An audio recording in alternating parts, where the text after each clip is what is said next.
Russia Ukraine. Zelensky बोले युद्ध समाप्त करने का अच्छा मौका आया। मैक्रो ने कहा रूस को स्वीकार करना चाहिए युद्ध विराम।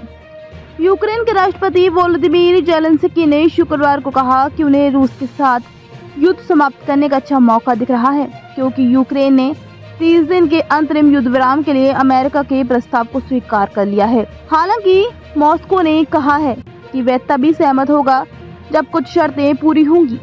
जेलेंस्की ने एक्स पर कहा कि अभी हमारे पास इस युद्ध को जल्दी से जल्दी समाप्त करने और शांति सुनिश्चित करने का अच्छा मौका है। हमारे यूरोपीय भागीदारों के साथ हमारे पास ठोस सुरक्षा समझौते हैं। युद्ध विराम का जिक्र करते हुए उन्होंने कहा कि हम अब किसी भी युद्ध को समाप्त करने के पहले कदम के करीब हैं।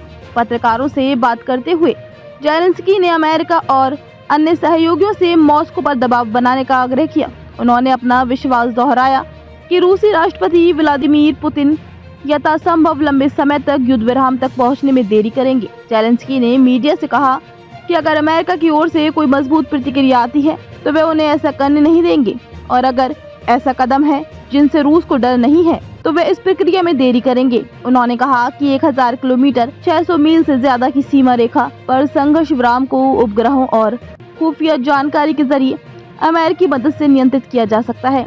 इस हफ्ते सऊदी अरब में अमेरिकी और यूक्रेनी अधिकारियों की मुलाकात और यूक्रेन द्वारा युद्ध विराम स्वीकार किए जाने के बाद वॉशिंगटन ने खुफिया जानकारी साझा करना और सैन्य सहायता फिर से शुरू कर दी। जेलेंस्की ने ये भी कहा कि उस बैठक में अधिकारियों ने क्षेत्र के मुद्दे पर चर्चा की, लेकिन इसे हल करने के लिए एक कठिन बातचीत की जरूरत होगी।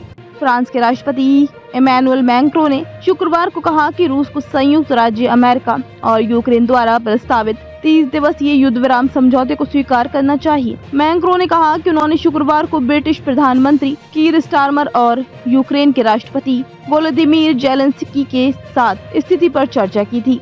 जेलेंस्की ने अपने रात्रिकालीन वीडियो संबोधन में कहा कि उन्होंने और मैक्रो ने कूटनीति की स्थिति, मौजूद संभावनाओं और युद्ध विराम की देखरेख के तकनीकी पहलुओं पर चर्चा की।